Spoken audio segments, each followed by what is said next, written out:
Hey VC, this is Harvey of Spin the Black Circle, and welcome to Friday Night Vinyl.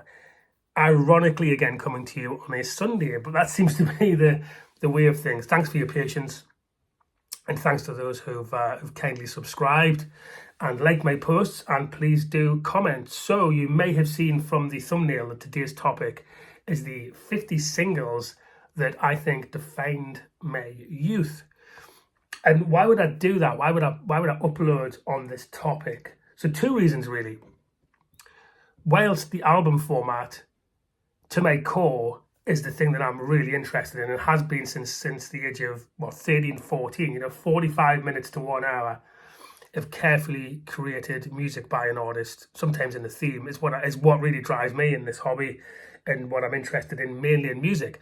But I can't deny that the 7-inch single had a massive impact in my youth. It had a massive impact on the zeitgeist. It was what drove what was on the radio. It even dictated in the 70s, 80s, and through to the 90s, fashion trends, clothing. You think about the artists who had those mega hits in the 70s, 80s, 90s, both in the UK and stateside. The 7-inch single, the one song, could actually move mountains and revolutionize youth culture. And that happened multiple times. You needed to sell sometimes millions of records to get into the top 10, let alone be the number one single. And everybody could name, certainly in the 80s, at my age range and in my teens, everyone could name what the number one song is. Couldn't tell you what the number one song is now, possibly because I'm old, but also because the singles format isn't what it was in the 70s, 80s, I would say through to the first half of the 90s. So that's the first reason. The second reason is this is in part inspired by the box that was found of John Peel's singles that defined his youth. So I started thinking, why didn't I try to collect the 57-inch singles that defined my youth. And in this box, which I'll get onto in a minute, is not necessarily songs that I absolutely love. They were just things that stuck with me. Some of these singles, most of these singles I do really, really like. There's a couple of them that I can't help but admit that they should be in there, even though I'm not fond of them, either wasn't at the time or I'm not now. So this might just be a conversation starter for the VC. To get a box like this. It wasn't an expensive box, got it from HMV, and I filled it with the 57-inch singles. It took me a while, took me over a year to source them that defined my youth. So it'd be great if a few of us tried that. I'm going to now go through these as quickly as I can. I don't want this to be a long video, so I'm not going to dwell. And as I say, this is not an exercise in coolness. I can't pretend that I love the Smiths or the Fall in the 80s, because those bands, certainly the Smiths, came to me a lot later. So this is the truth, right? Warts and all of the singles that define my youth. Some of them are cool, some of them interesting, some of them not so cool at all. So in no particular order, the one I love by R.E.M., I really started properly getting into the 90s, but definitely a defining track for me. This one, all over the charts, amazing singer in Alison Moyet, Only You, by Yazoo, her band, prior to going solo. Amazing song. This one, still one of my favourite songs, pop songs of all time. Scritti Politti, The Word Girl, beautiful single on 7-inch. 2 Kraftwerk tracks next. I was obsessed with Tour de France by Kraftwerk. I'm not a big cyclist, but I just love the pop sensibilities of this song. Similarly, this next one, The Model, which was from the Computer World LP. B-side, Computer Love. What a great 7-inch that is. Now then, 3 singles by still one of my favourite 80s bands, Tears for Fears. Head Over Heels, one of their only love songs that they released. Great 7-inch single. Change, early Tears for Fears single. Amazing example of Roland Orzabel's songwriting on that. And then again from the first LP, Pale Shelter by Tears for Fears. Gorgeous 7-inch single. This one, I used to play this all the time, and this is the second time I've owned this 7-inch. Depeche Mode, Shake the Disease. Lovely pop song, early Depeche Mode song. And then probably from one of my favourite singers in the whole world, Ann Wilson of Heart, and This Is Alone. Massive single on both sides of the Atlantic. Here we're getting into things that I kind of liked this at the time. Would I listen to this much now? I don't know, but I can't deny that Hold Me Now by the Thompson Twins was definitely there and all over the charts, and something that I listened to because I had no choice.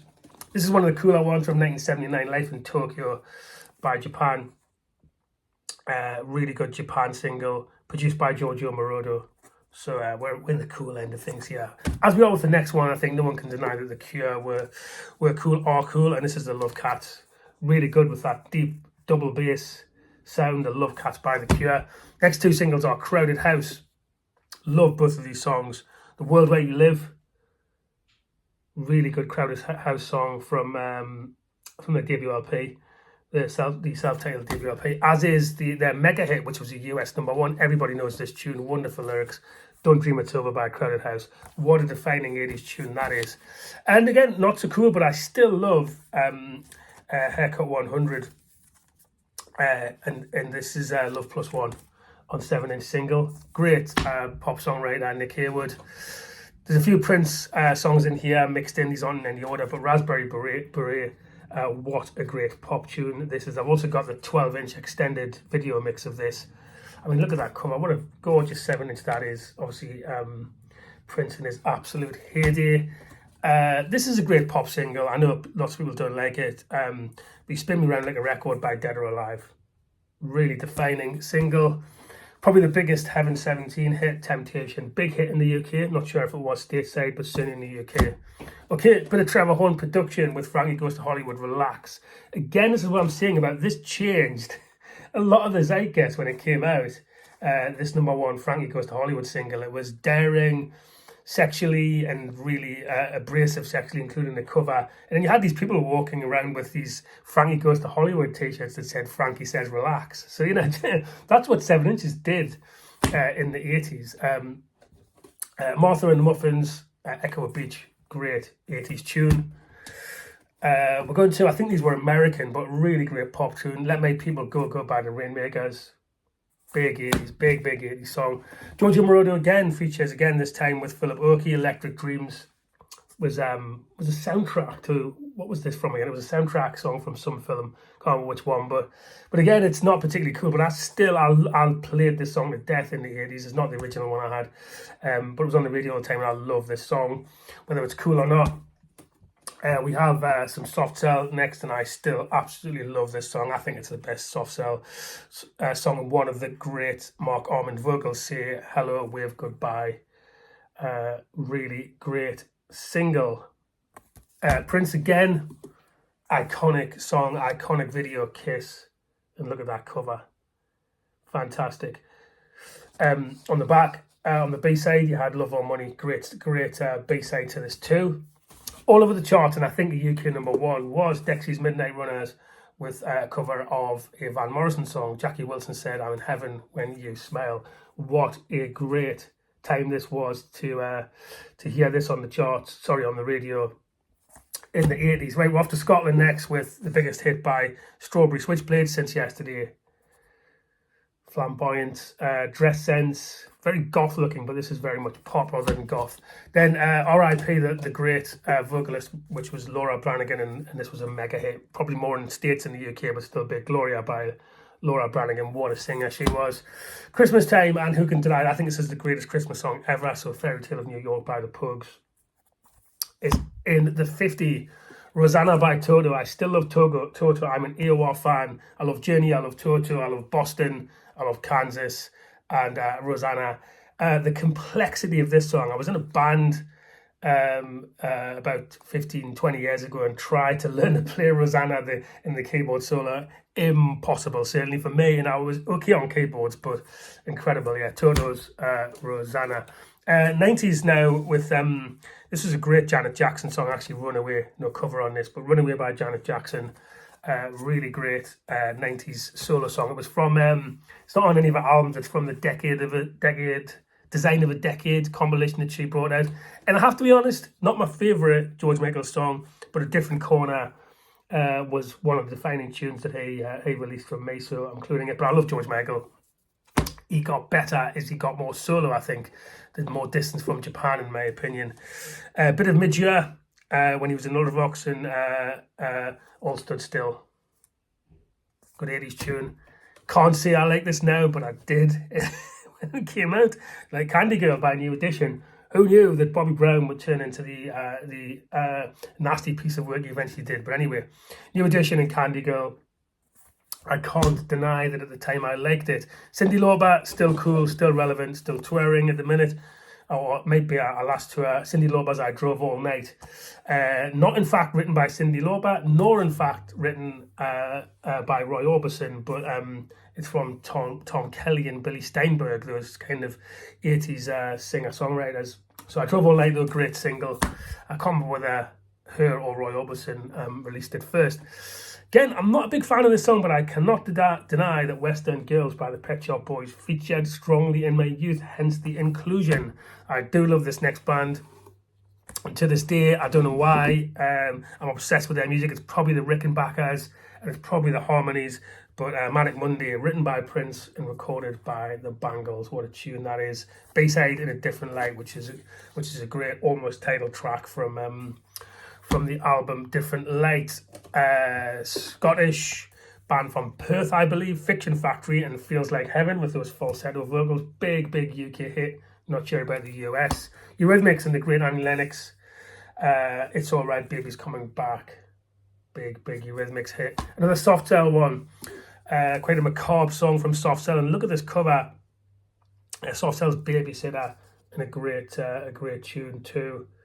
By Soft Cell. Joe Norma Trading probably still doesn't get her due, but this is a great track. Me, Myself, I think from the late 70s, but definitely featured strongly in my youth. One that is probably the least cool of this bunch, but who cares? It does feature, and I deliberately bought this because it's true that Dolce Vita by Ryan Paris was something that I really loved in the 80s. It sounded really cosmopolitan and French and European and all that stuff. And so yeah, Dolce Vita by Ryan Paris. Maybe I should give it a spin and see if I still feel like that. And then The Captain of Her Heart by Double, big 80s tune. This is a cool tune from 1983, Rip It Up by Orange Juice. What a tune that is, written by Edwyn Collins. Brilliant pop tune. Early 90s, I think this was. Incognito, Always There, featuring Jocelyn Brown. Really good UK funk R&B tune, probably their biggest hit. And then we have a couple of Madonna songs, because I can't deny that Vogue was a massive 80s hit and that it featured strongly for me. Again, how many Madonna singles changed the zeitgeist, how people thought that female empowerment and not being afraid to be overtly sexual and you know, be the woman she wants to be without compromise. So Vogue, you know, that was a massive single. Even more zeitgeist shift, and there was Like a Virgin, one of her early massive hits from a second LP, but a huge hit that really started to take her into the stratosphere. Not written by her, but certainly it's her song, right? Like a Virgin by Madonna. Finishing with two Prince songs and then so 48, 49, 52 Prince songs and one more. Get Off by Prince, a really good dance floor tune, post-revolution and into the new power generation era of Prince before he started to go off the boil, but I love Get Off. And then unsurprisingly, when Doves Cry featured, you know, a massive rhythm-driven Prince song. Finishing with another Depeche Mode song, See You by Depeche Mode. A big song for me in the 80s. So there you go. 57-inch singles that truthfully defined my youth, cool or not. I'd love to see what your comments are. It would be great if there was a few threads like this. Could you get a box together like this and just fill them with 57-inch singles? Be honest with yourself and don't just choose loads of cool stuff that you didn't actually listen to, right? Don't choose Husker Du and the fall track just because it's cool. What did you actually listen to? That's my question to you, VC. That was enjoyable, and I had so much fun playing a lot of these 50 singles as I bought them over the last year to 18 months. So yeah, please like, subscribe, love to see your comments, and have a good rest of weekend, and peace. Bye.